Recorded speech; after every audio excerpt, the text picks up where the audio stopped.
নমস্কার জানিয়ে আজকের এই বিশেষ যে বই প্রকাশ অনুষ্ঠান এবং তার সঙ্গে আলোচনা সভা, আপনারা সবাই এখানে সমবেত হয়েছেন কেশব মণ্ডলের লেখা গ্রন্থটি, দুটি বই। আমি কেশবের বই সম্পর্কে বলার আগে কেশব সম্পর্কে একটু বলি।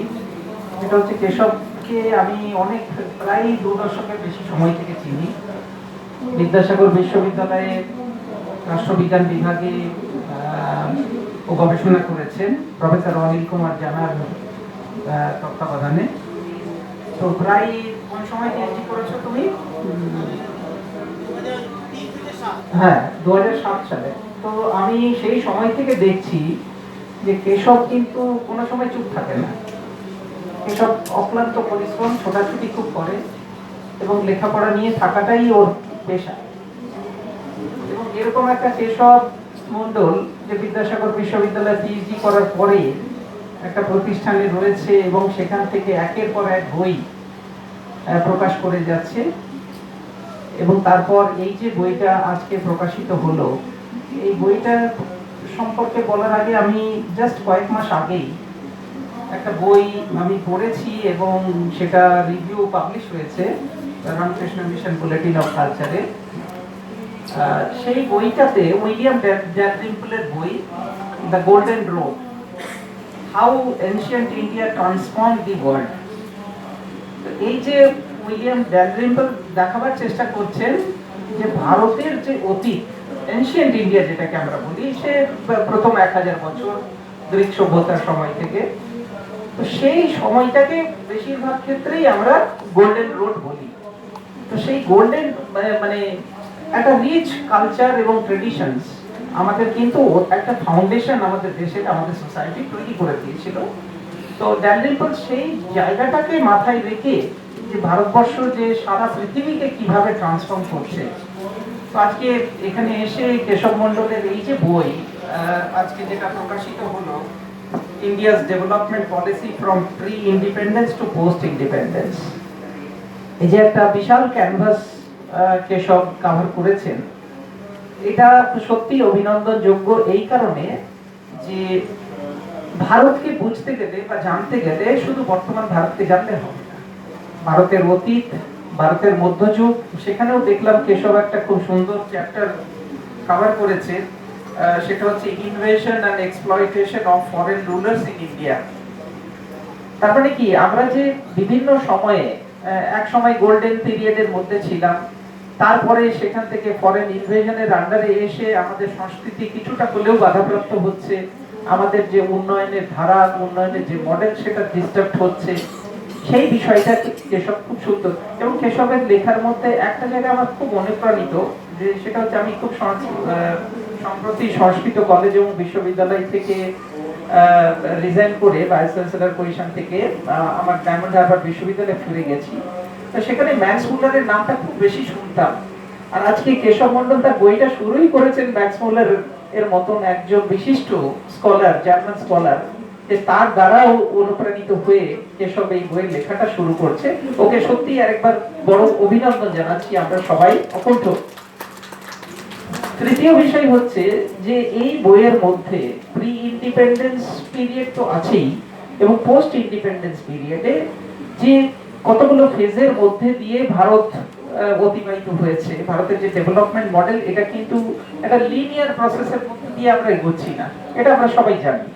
আমাদের ব্রিটিশ পিরিয়ডে এক রকমের উন্নয়নের মডেল ছিল, এবং পোস্ট ইন্ডিপেন্ডেন্স পিরিয়ডে আমরা 1947 থেকে 1990 এক ধরনের মডেল, যেটাকে আমরা মিক্সড ইকোনমি বলে বলছি, সেই মডেলের মধ্যে দিয়ে একেবারে, যেটা এখানে একটা চ্যাপ্টার উনি নেহেরুজির উপরে ডিভোট করেছে, সেটা হচ্ছে একেবারে India's foreign policy from Nehru to Modi. সুতরাং এই যে ট্রানজিশন, এটা কিন্তু খুব ক্রিটিক্যালি অ্যানালিসিস করা হয়েছে, কেশব আমাকে বলেছে এই বইতে। এবং এই যে ট্রান্সফরমেশন, ভারতের বিদেশ নীতি একেবারে 1947 সাল থেকে 2025 সাল পর্যন্ত কিভাবে বিভিন্ন ফেজের মধ্যে দিয়ে অতিবাহিত হচ্ছে, সেই বিষয়টা এই বইয়ের মধ্যে কেশব খুব সুন্দরভাবে রিফ্লেক্ট করেছে। চতুর্থ বিষয় যেটা আমার খুব ভালো লেগেছে কেশব, সেটা হচ্ছে যে ফরেন রিলেশনস এবং মেজর পাওয়ারসদের সাথে ভারতের যে সম্পর্ক সেটা কিভাবে ইভলভ করছে সময়ের সঙ্গে সঙ্গে, সেই জায়গাটা কিন্তু কেশব খুব সুন্দরভাবে এই বইতে তুলে ধরেছে। আরেকটা বিষয় হচ্ছে যে এই বইতে একটা বর্তমান সময়ে ভারত যে 2047, আমরা সবসময় শুনি রাজনৈতিক নেতা নেত্রীদের কাছে খুব বেশি শুনি যে 2047-এ ভারত একটা বিকশিত ভারত হচ্ছে, কিন্তু স্কলারলি লেখা যে সত্যি কি আমরা 2047-এ একটা বিকশিত ভারত হব, নাম্বার 1। নাম্বার 2 কোশ্চেন হচ্ছে যদি বিকশিত ভারত হই তাহলে সেই বিকশিত ভারতের চেহারাটা কি হতে যাচ্ছে। এবং কেশব একটা জায়গায় আমি দেখলাম lessons from the developed world এর কথা বলেছে। এটা আমার একটা কোয়েশ্চেন বা কোয়েরি যে আমরা কি তাহলে ডেভেলপড ওয়ার্ল্ডের পথই অনুসরণ করে বিকশিত হতে চাই? নিশ্চয়ই না। কারণ আমাদের যে ফাউন্ডেশনস রয়েছে, আমাদের যে ফান্ডামেন্টাল জায়গাগুলো রয়েছে, একেবারে আমরা নিজেদের মতন করে আমরা অন্যদের থেকে শুনছি, দেখছি, জানছি, কিন্তু ভারতবর্ষ নিজের মতন করে কাস্টমাইজ করে নিচ্ছে। সেই ব্যাপারটা নিশ্চয়ই কেশবের লেখার মধ্যে আছে বলে আমি মনে করছি। সুতরাং এই যে 2047-এ ভারত বিকশিত হবে এবং এই বিকশিত ভারতের মডেলটা কি হবে, এটা কিন্তু ভারত নিজে ঠিক করছে। আমরা কিন্তু গ্লোবাল প্যারামিটারসটাকে আমি খুব একটা গুরুত্ব দিই না, তার কারণ আপনারা সবাই জানেন যে গ্লোবাল যে প্যারামিটারস গুলো ঠিক করা হয় সেগুলো মোস্টলি ওই ওয়েস্টার্ন প্যারামিটারস গুলোকে মাথায় রেখেই বিকশিত ভারত, বিকশিত মডেলটাকে ঠিক ডিসাইড করা হয়। সুতরাং ওই প্যারামিটারস দিয়ে ভারতকে কিন্তু মাপা যাবে না, ওই প্যারামিটারস দিয়ে ভারতকে বোঝা যাবে না। সেই জন্য আমাদের ভারতকে যদি বুঝতে হয়, এই যে $30 ট্রিলিয়ন ইকোনমির কথা উনি বলছেন, খুব সুন্দর কথা, কিন্তু আমার একটা প্রশ্ন, শুধু $30 ট্রিলিয়ন ইকোনমি হয়ে গেলেই কি ভারত বিকশিত হয়ে যাবে? আমার প্রশ্নের উত্তরটা হচ্ছে নিশ্চয়ই না। সুতরাং আদার দ্যান $30 ট্রিলিয়ন ইকোনমি অবশ্যই প্রয়োজন। একটা দেশকে গড়ে তুলতে গেলে, বড় হতে গেলে, ডেভেলপ হতে গেলে, উন্নত হতে গেলে তার অর্থনৈতিক ভিতটা খুবই ইম্পর্টেন্ট। কিন্তু ওই শুধু $30 ট্রিলিয়ন ইকোনমি দিয়ে সেই দেশটাকে উন্নত অন্তত আমি বলবো না, আপনারা আমার সাথে সহমত পোষণ করবেন। তাহলে কোন কোন জায়গাটাকে একটা গ্যাপ আমাদের মধ্যে থেকে যাচ্ছে ভাবনার মধ্যে। লক্ষ্য করুন, আমরা বাস্তব পৃথিবীটা বর্তমানে যেভাবে ইভলভ করছে এবং যেভাবে বাস্তব পৃথিবীতে ঘটনাগুলো ইভলভ করছে, সেখানে কিন্তু ভারতবর্ষের মতন একটা রাষ্ট্রের কাছে অসংখ্য চ্যালেঞ্জ রয়েছে। এবং আমাদের রাষ্ট্র এত বিশাল আয়তনের দিক থেকে, জনসংখ্যার দিক থেকে, সমস্ত দিক থেকে, তার ফলে কি হয়েছে, আমাদের চ্যালেঞ্জটা কিন্তু দু ধরনের। একটা হচ্ছে challenges from within the country, within the society, আর একটা হচ্ছে এক্সটার্নাল সেট অফ চ্যালেঞ্জেস, যেটা এই ডোনাল্ড ট্রাম্প ক্ষমতায় আসার পর তো একেবারে কোনো ভাষায় প্রকাশ করা যাবে না কি ধরনের চ্যালেঞ্জ আমরা ফেস করছি। তো গিভেন দিস সিচুয়েশন, 2047-এর ভারতবর্ষ কি হতে যাচ্ছে, ভারতবর্ষের বিকশিত মডেলটা কি হচ্ছে, এই বিষয়গুলো এই বইতে কেশব খুব সুন্দরভাবে রিফ্লেক্ট করেছে। এবং কি যেটা বললাম যে ভারতের ফান্ডামেন্টাল জায়গাটাকে মাথায় রেখে এটা আমাকে খুব অনুপ্রাণিত করেছে।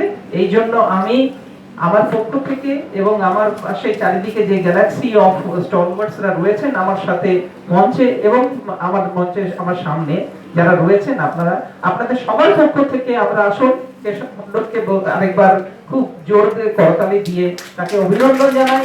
এবং আগামী দিনে আমরা আশা করব যে কেশব এই ধরনের বই লিখে আমাদের সমাজকে, আমাদের ছাত্রছাত্রীদেরকে আরো বেশি করে সমৃদ্ধ করবে। নমস্কার, অভিনন্দন, সবাই ভালো থাকবেন।